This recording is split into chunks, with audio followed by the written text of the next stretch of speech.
Assalamualaikum warahmatullahi wabarakatuh. Welcome back to my channel Jamal Official Vlog. Kali ini saya akan membahas tidak ada bedanya pinjol legal dan ilegal. Nggak ada bedanya. Nanti saya akan bahas apa maksud dari nggak ada bedanya itu. Saya akan bahas beserta contohnya seperti apa. Simak videonya. Jangan pernah takut oleh ancaman dan teror dari DC pinjaman online.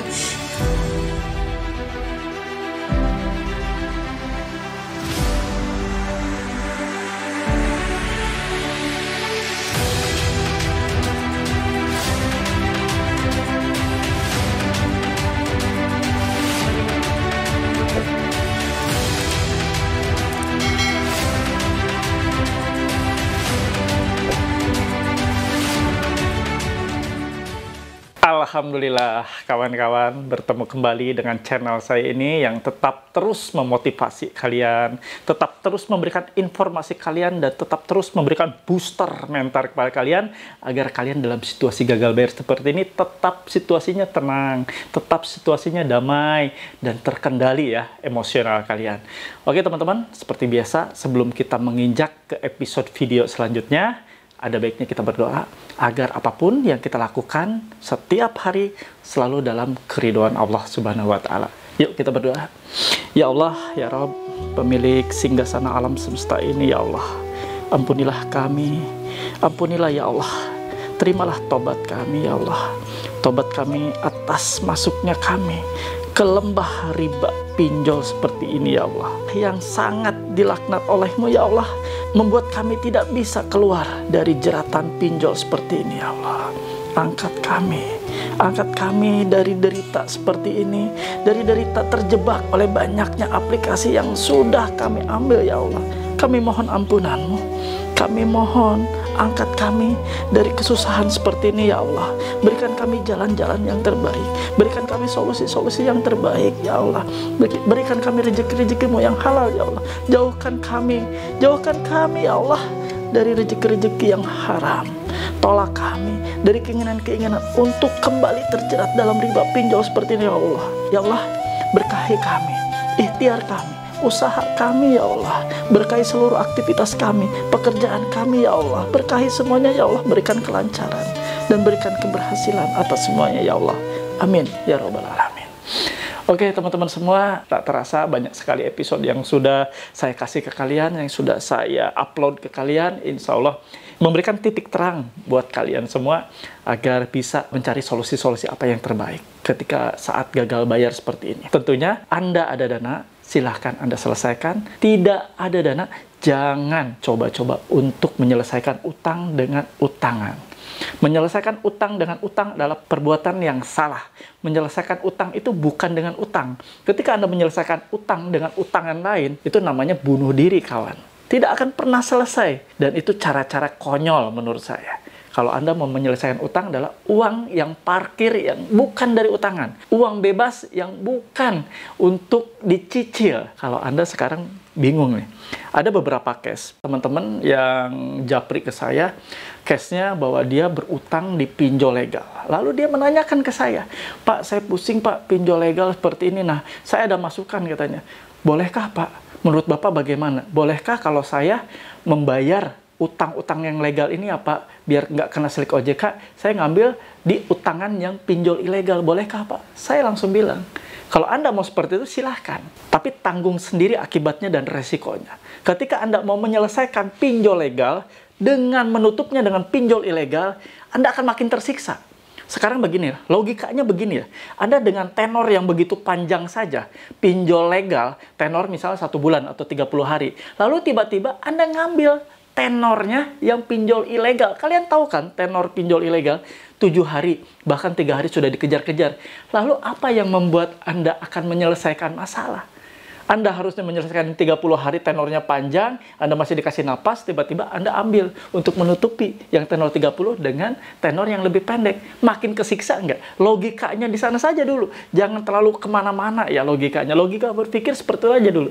Jadi ketika Anda mengambil sesuatu yang tenornya panjang, lalu tiba-tiba Anda ingin menyelesaikannya karena Anda bingung, Anda takut, Anda kalut, lalu Anda ambil ilegal, tenornya malah 7 hari. Pusing nggak? Kalau bahasa gaul sekarang, pusing Barbie, pusing besti.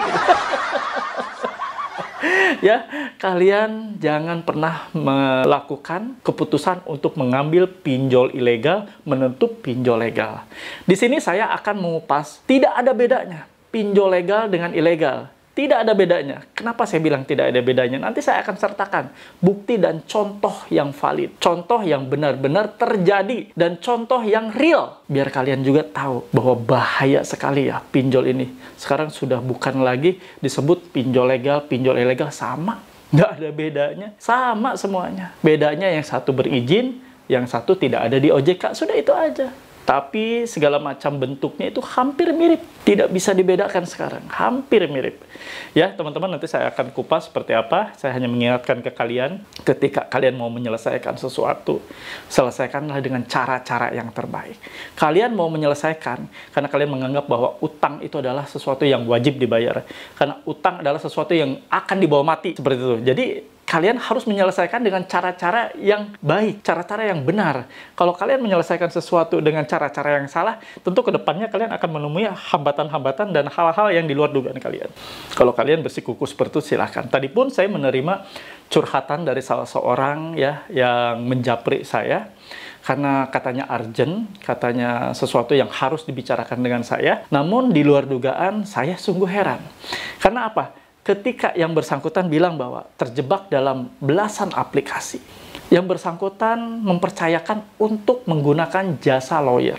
Nah, menggunakan jasa lawyer tentunya itu akan di-backup penuh kan? Logikanya berpikir seperti itu. Iya dong, karena sudah menghabiskan puluhan juta untuk jasa lawyer untuk membackup urusan hutang-hutang seperti ini. Hutang pinjol legal. Ya, kalau yang tadi diceritakan. Nggak tahu, tadi saya belum sempat dengar ilegalnya. Lalu, sekarang kenapa sampai yang bersangkutan malah curhatnya ke saya? Pak, ini bagaimana solusinya? Pak, ini seperti ini bagaimana? Ya, sementara dia sudah membayar jasa lawyer. Lalu, fungsinya lawyer itu apa yang sudah dibayarnya? Yang sudah dipakai jasanya? Nah, itulah makanya saya mau kalian itu semua berpikir logika ya, berpikir logis. Saya sudah ajarkan ke kalian semua bahwa hal-hal semacam ini nggak perlulah pakai lawyer, nggak perlu kalian pakai kuasa-kuasa hukum. Kalian bisa hadapi sendiri kok, otomatis kok kalian bisa menghadapi sendiri. Lalu buat apa video-video saya buat? Ini video saya buat itu saya buat sederhana sekali loh. Sederhana sekali, kalian sekarang mencoba untuk membuatnya tidak sederhana. Kalian mencoba untuk membuatnya makin berbelit-belit. Saya sudah membuat sesederhana mungkin. Kalau misalnya Anda mau cuekin, mau abaikan, Anda abaikan saja. Sempat terjadi tadi pembicaraan bahwa saya sudah balas, Pak. Balas untuk minta keringanan, untuk minta... Saya sudah bilang, jangan pernah membalas apapun. Saya sudah katakan jangan pernah membalas. Kalau membalas ya risikonya kayak gini. Anda akan diteror terus. Ya tapi ya susah ya. Kalau saya kasih masukan seperti itu. Ya agar kalian juga tidak terus-menerus diteror. Saya bisa seperti ini, bisa bicara seperti ini karena berangkat dari pengalaman.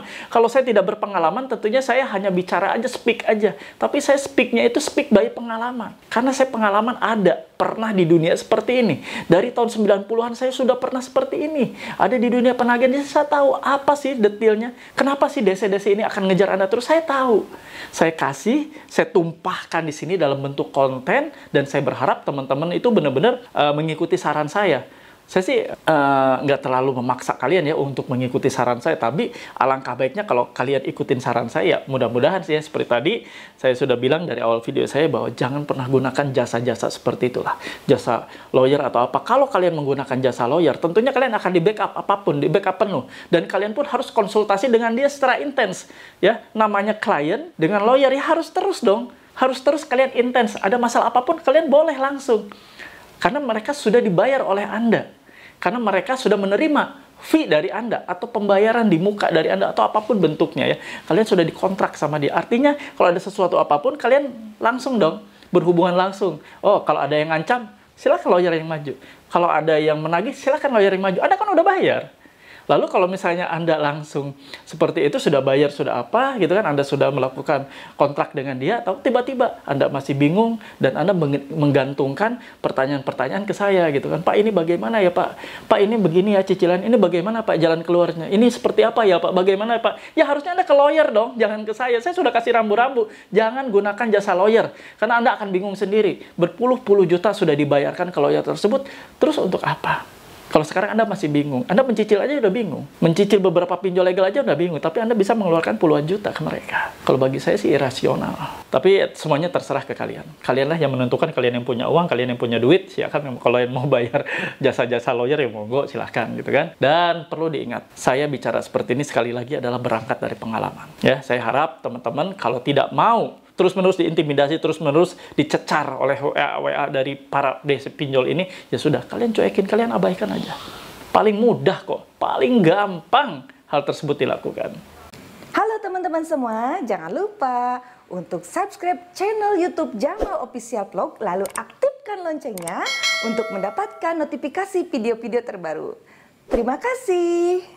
Nah, kita kembali menginjak ya, tadi apa yang saya sebutkan, bahwa tidak ada bedanya antara pinjol legal dengan ilegal. Kenapa tidak ada bedanya? Saya akan kupas sekarang ya. Saya akan kupas dengan kasus yang sudah dialami oleh member Paguyuban Melawan Pinjol se-Indonesia. Saya cerita sedikit. Cerita sedikit, minta waktunya. Jadi, Paguyuban Melawan Pinjol se-Indonesia adalah salah satu wadah di grup Facebook yang saya dirikan, yang mana isinya adalah para nasabah yang saat ini sedang dalam masalah gagal bayar, baik pinjol legal maupun ilegal. Nah, di sini mereka saling sharing, saling support, saling memberikan informasi apapun ya, terkait dengan masalah gagal bayar pinjaman online. Dan di sini adalah satu-satunya grup di Facebook yang sama sekali grup tentang pinjol ini tidak ada isinya itu spam pinjol, DC pinjol, joki pinjol, itu nggak ada. Di sini nggak ada juga penawaran-penawaran pinjol, itu nggak ada juga. Jadi kalian di sini bebas sekali untuk kalian interaksi, untuk kalian ngobrol, untuk kalian ngomong apapun. Kalian silakan bebas di sini tanpa ada mata-mata DC atau penyusup. Kalaupun ada penyusup yang menyelinap masuk, member langsung saling melaporkan, dan alhamdulillah ya, mereka melaporkan, akhirnya kami kick dari penyusup seperti ini. Silakan yang mau gabung, linknya atau tautannya ada di kolom deskripsi. Kalian bisa klik asal kalian menjawab 3 pertanyaan yang diajukan oleh admin. Bila kalian tidak menjawab seluruh pertanyaan, mohon maaf, admin tidak akan pernah meloloskan Anda menjadi member, karena ini adalah regulasi yang kami tetapkan dan aturan main yang kami akan terapkan untuk kalian agar benar-benar grup ini clear, bebas dari para penyusup dan DC pinjol. Ya, oke teman-teman semua.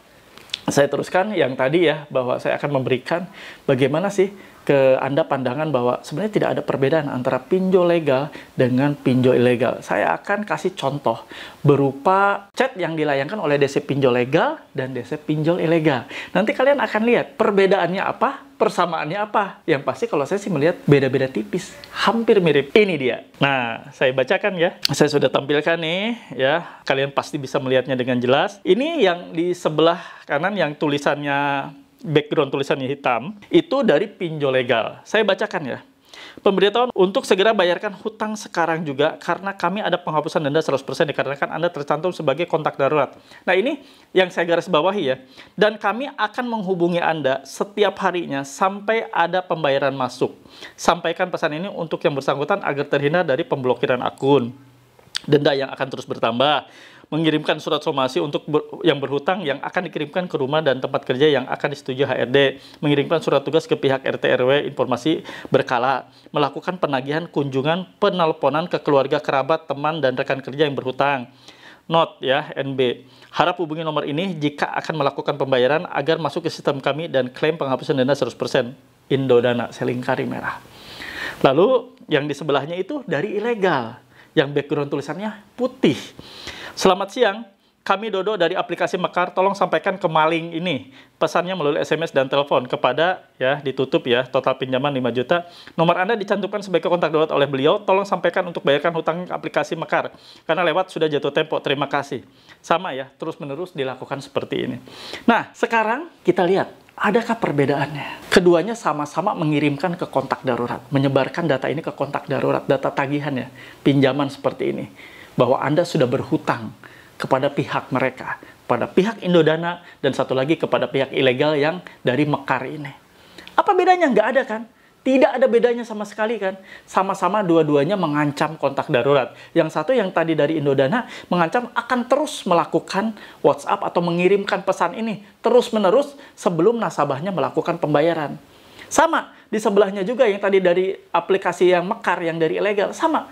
Dia juga bilang, tolong sampaikan ya. Sama kan bahasanya penekanannya, tolong sampaikan. Yang ini juga tolong sampaikan. Karena Anda telah dicantumkan sebagai kontak darurat. Sama bahasanya, mirip sekali. Jadi sekarang itu tidak ada lagi perbedaan antara legal dengan ilegal. Legal sudah rasa ilegal. Makanya banyak sekali yang ngomong bahwa, oh ini udah semi legal. Seperti ini, karena tidak ada perbedaan, sangat tipis perbedaannya. Hanya bedanya mungkin dari kalimat-kalimat, tidak ada yang benar-benar berani transparan banget, misalnya dari Indodana atau dari Kredipo langsung bilangnya, sampaikan pesan ini kepada si maling, nggak berani mereka. Mereka masih ngerem-ngerem, cuman mereka tetap melakukan kegiatannya sama seperti ilegal. Mereka melakukan sebar data ke kontak, mereka menelpon kontak-kontak darurat atau menghubungi kontak darurat ya, melakukan pesan WA kepada kontak darurat, mereka kadang melakukannya di hari pertama atau +1 setelah menunggak jatuh tempo. Dari menunggak itu setelah 1 hari jatuh tempo. Mereka menyebar seperti itu.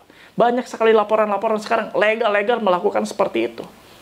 Dan bukan tidak mungkin Anda pun sekarang yang nonton pasti mengalami hal yang sama. Sungguh sesuatu yang ironi sekali ya. Harusnya setelah adanya regulator di negeri kita ini, di Indonesia, pemerintah Indonesia sudah menunjuk OJK sebagai regulator yang melakukan tugasnya mengawasi pinjol-pinjol legal ini aktivitasnya seperti apa. Bagaimana mereka berinteraksi gitu. Harusnya mereka berinteraksi ya antara OJK dengan pihak debitur. Ketika debitur mengadukan kasusnya diteror, diintimidasi, disebar data H+1. Harusnya OJK itu turun, melakukan investigasi, melakukan tindakan-tindakan yang real, yang nyata. Kalau memang benar didapati seperti ini. Kasus seperti ini sebenarnya sih paling mudah. Kalau memang ada keseriusan ya dari pihak OJK sendiri. Sebenarnya sesuatu tombol yang gampang sekali, tombol dipijit sekali, mereka langsung OJK mengeluarkan aturan bahwa dilarang melakukan sebar data H+1 atau dilarang melakukan sebar data ketika nasabah masih ada. Ketika nasabah masih ada di tempat, kecuali dari pihak pinjol sudah melakukan upaya penagihan, upaya mengunjungi tempat dari si debitur ini sesuai dengan alamat KTP. Harusnya demikian. Namanya ini nih, namanya kontak darurat, kadang lucu juga sekarang ya. Kontak darurat itu anehnya sekarang itu, yang namanya pinjol. Mereka mencantumkan kontak darurat harusnya begini. Ketika melakukan pertama kali proses kredit, pengajuan, itu kan data semua masuk. Data nasabah, itu selalu dimintakan data emergency call alias kontak darurat. Harusnya dari pihak aplikasi ini, dari pihak verifikator, dari pihak verifikasi atau dari analisnya, itu langsung nelpon ke kontak daruratnya pada saat yang bersamaan. Ketika pengajuan, harusnya ditelepon dulu dong. Bapak Ibu, mohon maaf, betulkah namanya ini, kenalkah dengan nama ini, kebetulan sedang mengajukan pengajuan kredit ya, atau pengajuan pinjaman. Bapak Ibu, akan kami masukkan sebagai kontak darurat atau emergency call, apakah bersedia? Harusnya seperti itu, harusnya ngomong dulu. Itulah mekanisme yang sebenarnya seperti itu. Apa yang dimaksud dengan emergency call itu ditelepon dulu. Dicari tahu dulu, betul tidak, kenal tidak. Ini jangan sampai dicantumkan, tapi tiba-tiba setelah menunggak 1 hari saja langsung ditelepungin. Ya orang ini gelagapan, bahkan ada ya yang dicantumkan kontak darurat itu tidak kenal sama sekali. Tidak kenal. Nanti saya akan sebutkan ya. Nanti akan saya tayangkan seperti apa yang sama sekali tidak kenal, yang sama sekali tidak mengetahui siapa nasabah itu sampai tetap di-approve di ACC loh. Sampai terjadi approval seperti itu. Kesalahan jelas mutlak ada di pihak pinjol yang telah melakukan approval atau pencairan tanpa menelusuri siapa itu emergency call. Harusnya seperti itu, harusnya tanya dulu dong. Jangan serta-merta main cantumkan emergency call, alamat kontak darurat atau nomor telepon kontak darurat dan namanya, tapi Anda tidak dulu memastikan bahwa benarkah ada keterikatan atau kenalkah dengan nasabah ini. Jadi kontak darurat sebenarnya harus kenal dengan si pihak nasabah, antara nasabah dan kontak darurat. Yang terjadi di lapangan tidak, main cantumkan saja. Jadi ketika sudah menunggak baru nih diancam-ancam seperti tadi yang saya jelaskan kan, diancam-ancam, bahkan ada beberapa yang tidak kenal dan tidak tahu siapa itu nasabah. Kontak daruratnya bingung, siapa, gua nggak kenal. Oke ya teman-teman, paham kan sampai sini? Tidak ada bedanya. Legal, ilegal, podo wae, sarua wae. Sami mawon. Paham ya? Gua nggak ngerti, gue nggak paham. Oke teman-teman semua dimanapun berada, kita akhiri video ini. Tapi satu pesan saya, ketika kalian situasi gagal bayar, kalian fokus ya, tetap tenang. Jangan pernah terintimidasi pikiran-pikiran Anda. Ingat, segala macam bentuk intimidasi yang mereka lakukan, yang mereka terorkan kepada Anda, itu tidak akan pernah berwujud kawan-kawan. Mereka meneror Anda dengan cara-cara, kami akan datang ke rumah Anda beserta dan didampingi oleh ketua RT RW, tidak akan pernah terjadi. Kami akan datang nih satu rombongan menggunakan mobil Avanza B sekian-sekian, plat nomor disebutkan, tidak akan pernah datang. Kami akan melakukan skip tracing, bohong apalagi. Kami akan melakukan pemblokiran NIK, nomor rekening, KTP, BPJS, semuanya akan diblokir, bohong. Jadi semua yang diancamkan itu adalah kebohongan-kebohongan yang mereka ciptakan agar kalian apa? Agar kalian segera melakukan pembayaran, itu aja. Setelah kalian melakukan pembayaran, mereka kan akan meminta struk bayar Anda. Itu kan. Jadi ujung-ujungnya apapun mereka akan minta bayar. Paham ya kawan-kawan? Jadi ujung episode, jadi setelah episodenya panjang banget ya, ngancam Anda, sudah berbelit-belit, nomor lain lagi ngancam Anda, nomor yang mana lagi ngancam Anda, nomor yang ini ngancam Anda lagi. Ujung-ujungnya apa? Mohon Bapak Ibu kalau sudah melakukan pembayaran, langsung kirim ya bukti bayarnya ke nomor ini. Cie. Akhirnya mereka kan sebenarnya membutuhkan Anda karena Anda adalah aset bagi mereka. Sebenarnya Anda adalah aset bagi perusahaan pinjol. Apa? Kenapa disebut aset? Ingat, mereka berputar roda perusahaannya itu dari komponen bunga dan denda. Bunga yang sudah disepakati itu adalah rupiah yang akan mereka pakai untuk membiayai perusahaannya. Denda itu juga akan merupakan komponen yang akan mereka pakai untuk membayar operasional perusahaan, menggaji karyawan, dan lain-lain. Kalau Anda gagal bayar, serentak, tidak membayar pokok dan bunga, mereka dapat dari mana untuk melakukan operasional perusahaan? Nol kan? Mereka tidak akan pernah bisa, dan akhirnya bangkrutlah perusahaan itu, hancurlah pinjol itu. Makanya, kalian sebenarnya tidak boleh dilakukan tindakan sewenang-wenang. Kalian tidak boleh diintimidasi, karena kalian adalah aset sebenarnya. Itu kalau yang pakai ini. Kalau yang pakai ini pasti ngerti ya, Anda nasabah adalah aset bagi mereka. Oke teman-teman semua, kita akhiri saja video ini. Mudah-mudahan video ini bermanfaat buat kalian dalam situasi gagal bayar seperti ini. Saya di sini sekali lagi menegaskan bahwa saya tidak pernah mengajarkan kalian untuk melakukan gagal bayar. Gagal bayar kalau tidak ada penyebabnya. Tidak ada asap kalau tidak ada api. Kalian saat ini saya serukan untuk gagal bayar ketika kalian sudah dipermalukan, sudah disebar ke kontak darurat, padahal kalian baru menunggak 1 hari. Padahal kalian baru telat 1 hari, tapi sudah dipermalukan sedemikian rupa. Apakah sah? Sah-sah saja untuk melakukan gagal bayar. Salah tidak? Tulis di kolom komentar, salah tidak saya melakukan seperti itu? Salah tidak saya menyerukan ke kalian untuk melakukan gagal bayar ketika kalian sudah dipermalukan? Salahkah Anda tidak membayar angsuran ketika kalian sudah dipermalukan? Tulis ya di kolom komentar, biar kita berinteraksi. Biar mudah-mudahan nanti saya akan screenshot seluruh komentar Anda, saya akan kasihkan ke mereka. Ya, suatu saat saya akan kasihkan sebagai bukti bahwa Anda pun sebenarnya sudah jengkel dengan perilaku-perilaku desa seperti ini yang sudah mengintimidasi kalian. Oke, teman-teman semua, terima kasih. Seperti biasa, kita akhiri dengan doa ya, kawan-kawan, agar apapun yang kita lakukan mendapatkan keberkahan dan keridhaan dari Allah Subhanahu wa Ta'ala. Ya Allah, ya Tuhan, ya Rabb, ampunilah segala dosa-dosa kami, segala dosa ibu bapak kami, ya Allah. Ya Allah, lepaskanlah kami dari jeratan riba pinjol seperti ini, ya Allah. Berikan kami rezeki-rezekimu, ya Allah.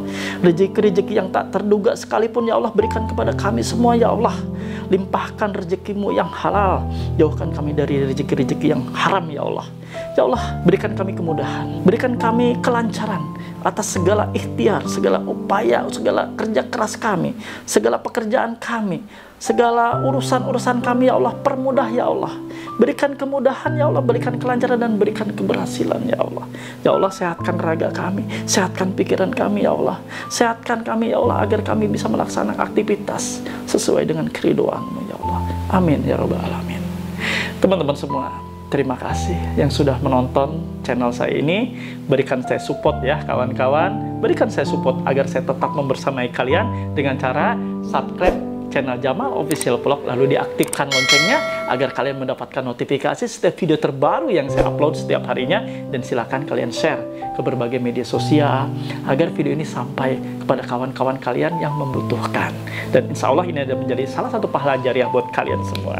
Oke teman-teman, terima kasih. Saya pamit undur. Sampai ketemu di episode selanjutnya. Wabillahi taufiq wal hidayah. Wassalamualaikum warahmatullahi wabarakatuh. Bravo!